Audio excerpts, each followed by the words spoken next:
ओम नमः शिवाय। हर हर महादेव। प्रिय शिव भक्तों, शिव पुराण की इस दिव्य कथा श्रृंखला में आपका हार्दिक स्वागत है। आज हम कोटि रुद्र संहिता के प्रथम अध्याय का श्रवण करने जा रहे हैं। इस परम पवित्र अध्याय में हम भगवान शिव के द्वादश अर्थात 12 ज्योतिर्लिंगों के बारे में जानेंगे। हम उनके उपलिंगों का वर्णन सुनेंगे और यह भी जानेंगे कि उनके दर्शन और पूजन की महिमा क्या है। तो चलिए भगवान शिव का ध्यान करते हुए इस अमृत कथा का रसपान करते हैं। यह कथा आरंभ होती है भगवान शिव को समर्पित 2 सुंदर श्लोकों के साथ, जो निर्विकार होते हुए भी अपनी माया से इस विराट विश्व का आकार धारण कर लेते हैं। स्वर्ग और मोक्ष जिनके कृपा कटाक्ष के ही वैभव बताए जाते हैं, और जो योगी जन जिन्हें सदा अपने हृदय के भीतर अद्वितीय आत्मज्ञानानंद स्वरूप में ही देखते हैं, उन तजों में भगवान शंकर को, जिनका आधा शरीर शैल राजकुमारी पार्वती से सुशोभित है, मेरा निरंतर नमस्कार है। जिसकी कृपापूर्ण चितवन बड़ी ही सुंदर है, जिसका मुखराबिंद मंद मुस्कान की छटा से अत्यंत मनोहर दिखाई देता है, जो चंद्रमा की कला से परम उज्ज्वल है और जो आध्यात्मिक आदि तीनों तापों को शांत कर देने में समर्थ है, जिसका स्वरूप सच्चिदानंद एवं परमानंद रूप से प्रकाशित होता है, तथा जो गिरिराज नंदिनी पार्वती के भुजापाश से आवेतिष्ठ हैं, अर्थात माँ पार्वती ने जिन्हें अपनी भुजाओं में बांधा हुआ है, वह शिव नामक कोई अनिवर्चनीय शब्दों में वर्णन न किया जा सकने वाला तेज पुंज हम सबका मंगल करें। एक समय की बात है, नेमिसारण में ऋषिगण एकत्र हुए थे। वहाँ उन्होंने सूत जी से कहा, हे सूत जी, आपने संपूर्ण लोकों के हित की कामना से नाना प्रकार के आख्यानों से युक्त जो शिव अवतार का महात्म्य बताया है, वह सब बहुत ही उत्तम है। तात हम आपसे प्रार्थना करते हैं कि आप पुनः शिव जी के परम उत्तम महात्म्य का तथा शिवलिंग की महिमा का प्रसन्नता पूर्वक वर्णन कीजिए। आप शिव भक्तों में श्रेष्ठ हैं, अतः आप धन्य हैं। ऋषि बोले, हे प्रभु, आपके मुखराबिंद से निकले हुए भगवान शिव के स्वर में यश रूपी अमृत का अपने कर्ण पुटों कानों से पान करके भी हम तृप्त नहीं हो रहे हैं, अतः आप कृपा करके फिर उसी का वर्णन कीजिए। हे व्यास शिष्य, इस भूमंडल में तीर्थ में जो शुभलिंग है अथवा अन्य स्थलों में जो प्रसिद्ध शिवलिंग विराजमान है, परमेश्वर शिव के उन सभी दिव्य लिंगों का समस्त लोकों के हित की इच्छा से आप वर्णन कीजिए। सूत जी कहते हैं, शिवलिंग का रहस्य। ऋषियों के ऐसे वचन सुनकर सूत जी ने कहा, हे महर्षियों, संपूर्ण तीर्थ लिंग में है, सब कुछ लिंग में ही प्रतिष्ठित है।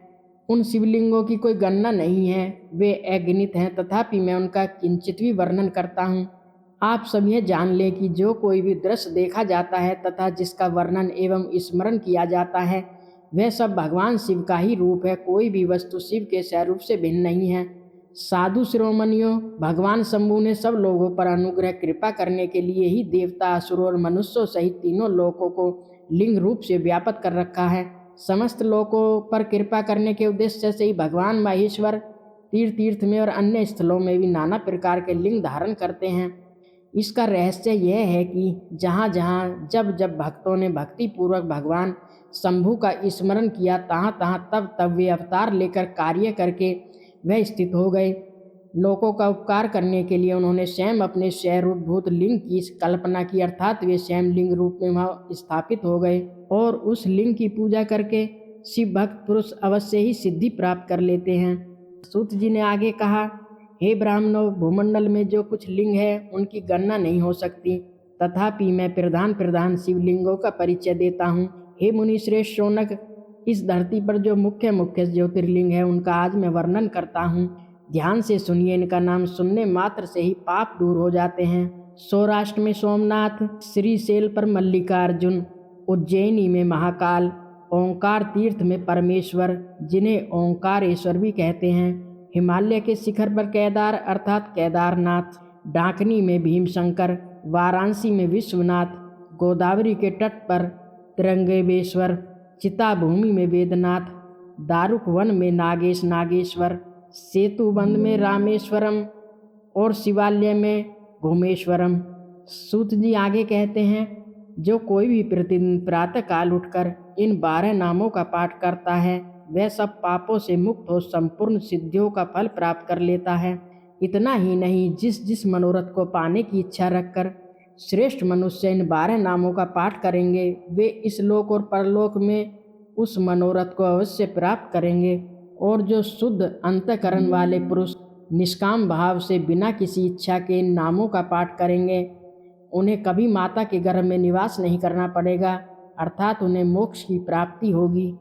इन सब के पूजन मात्र से ही इहलोक में, इस जीवन में समस्त वर्णों के लोगों के दुखों का नाश हो जाता है और परलोक में उन्हें अवश्य मोक्ष प्राप्त होता है। हे महर्षियों, एक और गुप्त बात सुनिए। इन 12 ज्योतिर्लिंगों का नैवेद्य भोग प्रसाद यत्न पूर्वक ग्रहण करना खाना चाहिए। ऐसा करने वाले पुरुष के सारे पाप उसी क्षण जलकर भस्म हो जाते हैं। ऋषियों के मन में यह प्रश्न अवश्य आया होगा कि ये दिव्य स्थान कहाँ हैं। तब सूत जी ने उनका विस्तार से वर्णन किया है। श्री सोमनाथ, इनका दर्शन करने के लिए काठियावाड़ प्रदेश के अंतर्गत प्रभास क्षेत्र में जाना चाहिए। मल्लिकार्जुन, यह जिस पर्वत पर विराजमान है उसका नाम श्री शैल या श्री पर्वत है। यह स्थान मद्रास प्रांत के कृष्ण जिले में कृष्णा नदी के तट पर है। इसे दक्षिण का कैलाश भी कहते हैं। महाकाल या महाकालेश्वर मालवा प्रदेश में क्षिप्रा नदी के तट पर उज्जैन नामक नगरी में विराजमान है। उज्जैन को अवंतीपुरी का भी कहते हैं। ओंकारेश्वर, इस शिवलिंग को ओंकारेश्वर भी कहते हैं। यह स्थान भी मालवा प्रांत में नर्मदा नदी के तट पर है। उज्जैन से खंडवा जाने वाली रेलवे लाइन पर मोटर कक्का नामक स्टेशन है। वहाँ से यह स्थान 7 मील दूर है। यहाँ ओंकारेश्वर और अमलेश्वर नामक 2 अलग अलग लिंग है, परंतु दोनों को एक ही ज्योतिर्लिंग के 2 स्वरूप माने गए हैं। श्री केदारनाथ, ये केदारेश्वर नाम से भी जाने जाते हैं और हिमालय के केदार नामक शिखर पर स्थित हैं। शिखर से पूर्व की ओर अलकनंदा के तट पर श्री बद्रीनाथ हैं और पश्चिम में मंदाकिनी के किनारे श्री केदारनाथ विराजमान है। यह स्थान हरिद्वार से 140 मील और ऋषिकेश से 132 मील दूर है। श्री भीमाशंकर, इनका स्थान बम्बई से पूर्व और पूना से उत्तर भीमा नदी के किनारे साहा पर्वत पर है, जहाँ यह नदी निकलती है। यह नासिक से लगभग 120 मील दूर है। साहा पर्वत के उस शिखर का नाम डाकनी है, जहाँ इस ज्योतिर्लिंग की प्राचीन मंदिर है। इससे अनुमान होता है कि कभी यहाँ डाकनी और भूतों का निवास था। अन्य मान्यताएं शिव पुराण की एक कथा के आधार पर भीमशंकर ज्योतिर्लिंग आसाम के कामरूप जिले में गुवाहाटी के पास ब्रह्मपुर पहाड़ी पर स्थित बताया जाता है। कुछ लोग यह भी कहते हैं कि नैनीताल जिले के उज्जैनक नामक स्थान में जो विशाल शिव मंदिर है वही भीमाशंकर का स्थान है। श्री विश्वनाथ, काशी के श्री विश्वनाथ तो प्रसिद्ध है ही। त्र्यंबकेश्वर, यह ज्योतिर्लिंग त्रिंगम या त्र्यंबकेश्वर के नाम से प्रसिद्ध है। यह बम्बई प्रांत के नासिक जिले में नासिक पंचवटी से 16 मील दूर गोदावरी के उद्गम स्थान ब्रह्मगिरी के निकट गोदावरी के तट पर स्थित है। वैद्यनाथ, यह स्थान संथाल परगने में है। आई रेलवे के जसीडीह स्टेशन के पास वैद्यनाथ धाम के नाम से प्रसिद्ध है। पुराणों के अनुसार यही चिता भूमि है। अन्य मान्यता कहीं कहीं परल्य वेदनाथ ऐसा पाठ मिलता है। इसके अनुसार वैद्यनाथ की स्थिति परली में है। दक्षिण हैदराबाद नगर से परभनी जंक्शन है, वहाँ से परली तक एक ब्रांच लाइन गई है। इस परली स्टेशन से थोड़ी दूर पर परली गांव के निकट श्री वैद्यनाथ नाम का ज्योतिर्लिंग है।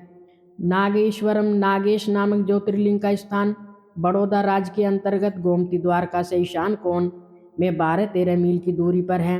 दारुक वन इसी का नाम है। कुछ लोग दारुका वन की जगह द्वारका वन पाठ मानते हैं। इस पाठ के अनुसार भी यही स्थान सिद्ध होता है, क्योंकि यह द्वारका के निकट है। अन्य मान्यताएं कोई दक्षिण हैदराबाद के अंतर्गत ओढ़ा गांव में स्थित शिवलिंग को ही नागेश्वर ज्योतिर्लिंग मानते हैं। कुछ लोगों के मत हैं अल्मोड़ा से 16 मील उत्तर पूर्व में स्थित जागेश्वर शिवलिंग ही नागेश ज्योतिर्लिंग है। रामेश्वरम, श्री राम तीर्थ को ही सेतुबंध तीर्थ भी कहते हैं। यह स्थान मद्रास प्रांत के रामनाथम या रामनंद जिले में है। यहाँ समुद्र के तट पर रामेश्वर का विशाल मंदिर शोभा पाता है। श्री घूमेश्वर, इन्हें घृष्ण्य अवशेश्वर भी कहते हैं। इनका स्थान हैदराबाद राज्य के अंतर्गत दौलताबाद स्टेशन के 12 मील दूर बैरुल गांव एलोरा के पास है। इस स्थान को ही शिवालय कहते हैं। सूत जी ने आगे कहा, हे मुनीश्वरों, यह मैंने ज्योतिर्लिंगों के दर्शन और पूजन का फल बताया। अब ज्योतिर्लिंगों के जो उपलिंग हैं वे बताए जाते हैं, ध्यान देकर सुनो। सोमनाथ का जो उपलिंग है उसका नाम अंतिकेश्वर है। वह उपलिंग मही नदी और समुद्र के संगम पर स्थित है। मल्लिकार्जुन से प्रकट उपलिंग रुद्रेश्वर के नाम से प्रसिद्ध है। यह भृगु कक्ष के स्थित और उपासकों को सुख देने वाला है। महाकाल संबंधी उपलिंग दुग्गेश्वर या दुग्धनाथ के नाम से प्रसिद्ध है। वह नर्मदा के तट पर है तथा समस्त पापों का निवारण करने वाला कहा गया है। ओंकारेश्वर संबंधी उपलिंग कर्दमेश्वर के नाम से प्रसिद्ध है। वह बिंदु सरोवर के तट पर है और उपासक को संपूर्ण मनोवांछित फल प्रदान करता है। केदारेश्वर संबंधी उपलिंग भूतेश्वर के नाम से प्रसिद्ध है और यमुना तट पर स्थित है। जो लोग इसका दर्शन और पूजन करते हैं उन्हें बड़े बड़े पापों का वह निवारण करने वाला बताया गया है। भीमशंकर संबंधी उपलिंग भीमेश्वर के नाम से प्रसिद्ध है। वह भी साहा पर्वत पर स्थित है और महान बल की बुद्धि करने वाला है। वह भी साहा पर्वत पर स्थित है और महान बल की वृद्धि करने वाला है। नागेश्वर संबंधी उपलिंग का नाम भी भूतेश्वर ही है। वह मल्लिका सरस्वती के तट पर स्थित है और दर्शन करने मात्र से सब पापों को हर लेता है। रामेश्वरम से प्रकट हुए उपलिंग को गुप्तेश्वर भी कहा गया है और उसे घुमेश्वर से प्रकट हुए उपलिंग को बाघेश्वर कहा गया है। ब्राह्मणों, इस प्रकार यहाँ मैंने ज्योतिर्लिंगों के उपलिंगों का परिचय दिया है। सूत जी ने कहा, मैं अपनी बात को समाप्त करते हुए यह दर्शन मात्र से पापहारी तथा संपूर्ण अभिष्ट का दाता मुख्य शिवलिंग बताए गए हैं। हे मुनिवरों, यह मुख्यता को प्राप्त हुए प्रधान शिवलिंग थे। अब अन्य प्रमुख शिवलिंगों का वर्णन सुनो। तो प्रिय शिव भक्तों, आज हमने कोटि रुद्र संहिता के प्रथम अध्याय का श्रवण किया, जिसमें सूत जी ने ऋषियों के कल्याणकारी प्रश्नों के उत्तर में 12 ज्योतिर्लिंगों के नाम, उनकी महिमा, उनके प्रसाद का महत्व, उनके भारतवर्ष में स्थित सटीक स्थान एवं अन्य मान्यता और उनके 9 प्रमुख उपलिंगों का अद्भुत ज्ञान हमें सभी को दिया है। जैसा कि सूत जी ने कहा, अगले अध्याय में हम भगवान शिव के अन्य प्रमुख लिंगों की कथा का श्रवण करेंगे। तब तक के लिए ओम नमः शिवाय, हर हर महादेव।